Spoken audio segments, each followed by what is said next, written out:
Hi there and welcome back to my channel. Today I'm going to share with you something that I've never used before. It's a gluten-free bread mix and it's something that's been recommended to me and it's the very first time that I've used this product, so I thought if I pop the camera on and you come and join me in the kitchen as I just put it together and then we can see how it turns out.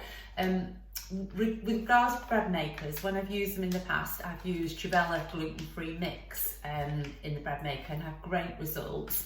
But rather than using the gluten-free setting, I've actually used the basic rapid setting on a Panasonic bread maker.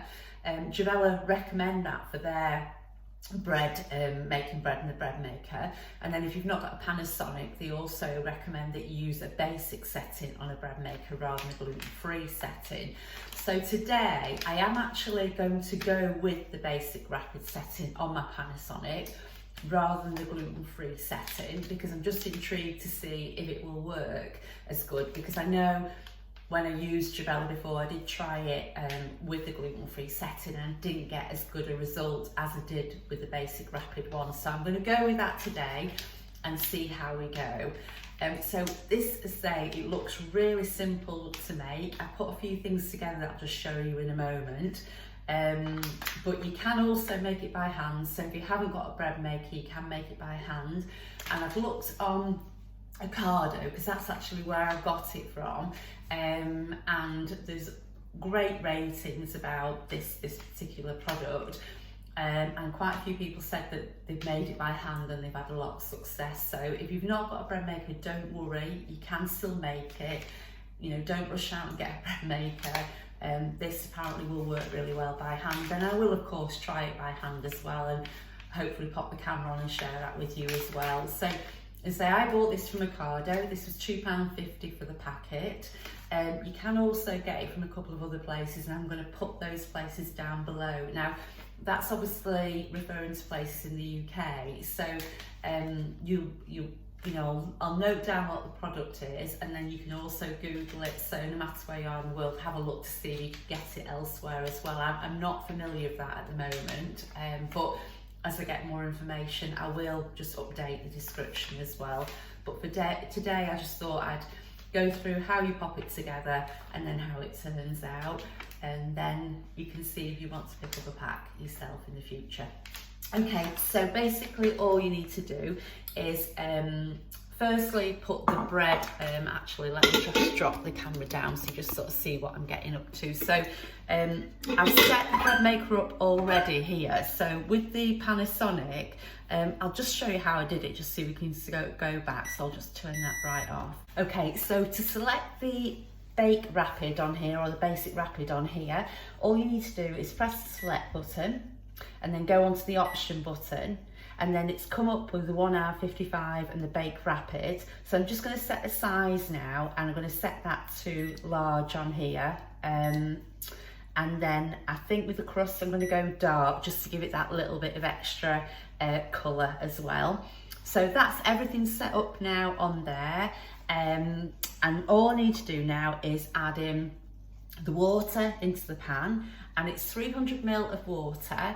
Now with the water, the recommendation is 100 ml of boiling water and 200 ml of cold water. But how I've always gauged for making bread is that when I dip my finger in, it basically doesn't feel hot or cold. So it's as though you're not putting your finger into anything, if that explains it well for temperature wise. I know you can get thermometers and things like that, but I've not got to that stage at the moment, so that's how I gauge it at the moment. But you don't want water to be too hot, because that will definitely kill off the yeast before it's had a chance to start doing its magic. So, and then into that, just let me double check whether it's a tablespoon or a dessert spoon. So it's a tablespoon of vegetable oil, or sunflower oil will be fine. You just want a light oil. If you put an olive oil in, that will probably be too heavy. So just put that in there then. Okay, and then to that, you just want to add the mix. Okay, and then just tip that in there. Okay, now what I tend to do, just say give it a little bit of a stir around, but what I do also tend to do is I let it go for a bit onto the bread maker, And then after a minute or so, maybe not even that, just stir around, just quickly check to make sure, lift the lid, quickly check to make sure if there's anything that's round the side, so any mix round the side, and just give that another little stir again. So just pop the lid down and that's it, just turn it on. Okay, so the loaf's been baking now for about, well, nearly 2 hours. It's just about to come up to beep and tell me that it's done. After I turned the camera off to set it on its bake, I did just lift the lid just to stir the little bit of mix that was round the sides. I use a plastic spoon. I've not got a spatula. A spatula is your best thing, but that's what I did. So say any minute now it's going to beep. And then when it does, I can show you exactly how it looks when I take it out. It's best to take bread out the bread maker straight away as soon as it beeps, because if you leave it in, the condensation and the heat and everything will make the crust of the loaf go a bit soggy. So you do want to take it out as soon as it beeps rather than leaving it in there. And then all you need to do is leave it in the tin for a little bit until it cools down slightly, and then, well, slightly until you can sort of handle it, and then tip it out of the tin. And then when it's cool enough, then if you just take out the little blade that's in there, so the little mix that's in there, you just need to hook that out, but just do it as gently as possible, then you don't leave too big a hole in the bread. But to be honest, it doesn't really affect it. I you know, use that middle bit as a chunky piece of toast, and it's absolutely fine. And even if you want to use it for, you know, breadcrumbs, but you can get away with it as a chunky piece of toast, it's absolutely fine. So yeah, so what I'll do now is say when I take it out, I'll show you, and then I'll put all the notes down below in the description, so have a peek there in case I've missed anything when I've been talking through the video. So it goes beeping now. Okay, righty-ho, so I'm just going to take it out, stop it now. Just give it a gentle twist, there we go.